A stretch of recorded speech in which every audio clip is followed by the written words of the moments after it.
Sheikh Hassan Nasrallah की मौत की खबर ने पूरे मिडिल ईस्ट में हड़कंप मचा दिया है, सबसे ज्यादा ईरान में। खबर है ईरान के सुप्रीम लीडर अली खामनेई को सेफ हाउस में भेज दिया गया है और साथ ही खामनेई के सारे प्रोग्राम को कैंसिल कर दिया गया है। इस बीच खामनेई ने बयान जारी करके इजराइल पर बड़ा हमला बोला है। क्या कहा है वो भी आपको बताते हैं। खामनेई ने कहा है कि दुश्मन को अपने किए पर पछताना होगा, पछताना पड़ेगा और ईरान हिजबुल्लाह के साथ खड़ा है। खामनेई ने यह कहा, ईरान हिजबुल्लाह का समर्थन करता है। खामनेई की ओर से ये बातें कही गई हैं और जो किया है इजराइल ने उसका खामियाजा उसको भुगतना ही पड़ेगा, इसके लिए उसको पछताना पड़ेगा, ये कहा गया। देखिए, माना यह जा रहा है कि नसरल्लाह के खात्मे और ईरान साथ में इजराइल के बीच में तनाव को और ज्यादा ये सब जो हुआ है वो बढ़ा सकता है, क्योंकि इजराइल लगातार ईरान समर्थित हिजबुल्लाह की जड़ें काटने में लगा हुआ है।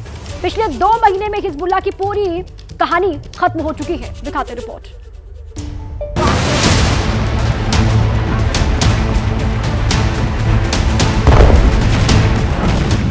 चौबीस घंटे 300 मिसाइल और 400 ठिकाने तबाह।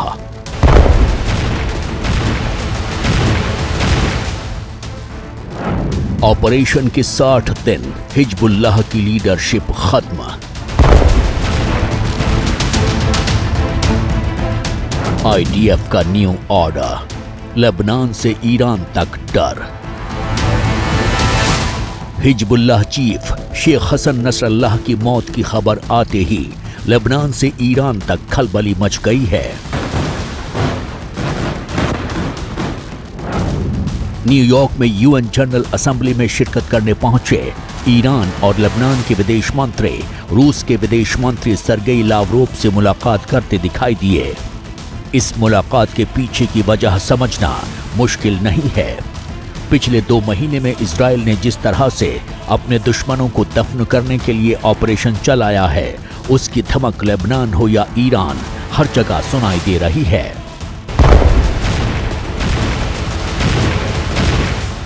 हसन नसरल्लाह की मौत की खबर से मिडिल ईस्ट में हड़कंप है। हालांकि ऐसा नहीं है कि हिजबुल्लाह चीफ हसन नसरल्लाह के खात्मे की प्लानिंग कोई 1 या 2 दिन में की गई थी, बल्कि इजराइल ने स्टेप बाय स्टेप हिजबुल्लाह के ठिकानों को निशाना बनाया। 30 जुलाई 2024 वो तारीख जब इजराइल ने पिन पॉइंट हमले में हिजबुल्लाह के दूसरे सबसे सीनियर लीडर फुआद शुक्र को मार गिराया। इस ऑपरेशन के बाद तो जैसे इजराइल ने घर में घुसकर मारने की रफ्तार ही बढ़ा दी और दायरा भी, क्योंकि अगले दिन ईरान में मौजूद हमास का मुखिया इस्माइल हानिये खाक में मिल गया।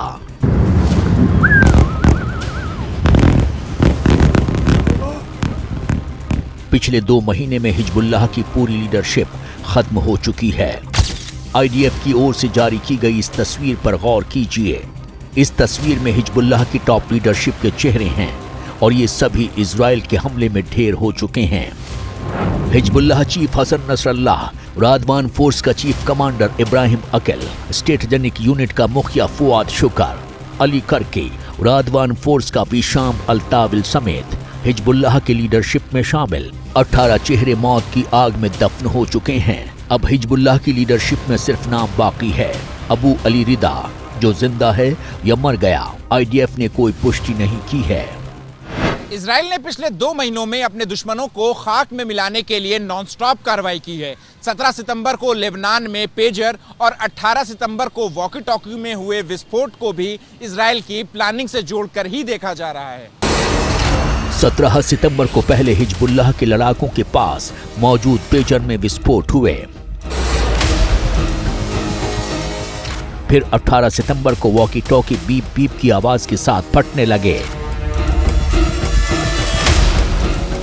सोलर यूनिट और दूसरे कम्युनिकेशन डिवाइस में भी विस्फोट की खबर आई।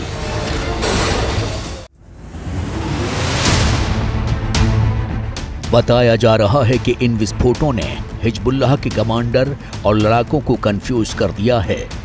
कैमरे पर आकर धमकी दे रहा Hezbollah chief Sheikh Hassan Nasrallah भी समझ नहीं पाया कि इजराइल का अगला प्लान क्या है।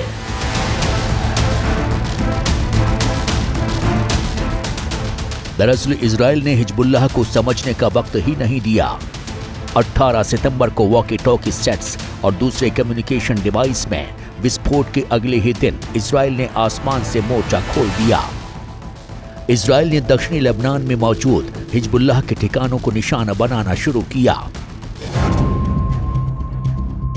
20 सितंबर को मिसाइल से 70 हमले किए, 21 सितंबर को 400 मिसाइल दागे, 22 सितंबर को 150 मिसाइल फायर किए, 23 सितंबर को सबसे ज्यादा 1600 ठिकानों को निशाना बनाया, 24 सितंबर को लेबनान की राजधानी बैरूत पर हमला किया, 25 सितंबर बालबेक और बेल पर हमला किया, 26 सितंबर को फिर बैरूत में हिजबुल्लाह के ठिकानों पर हमला किया और फिर 27 सितंबर को इजराइल ने हिजबुल्लाह के हेडक्वार्टर पर हमला किया, जिसके साथ ही हिजबुल्लाह चीफ हसन नसरल्लाह की कहानी खत्म हो गई।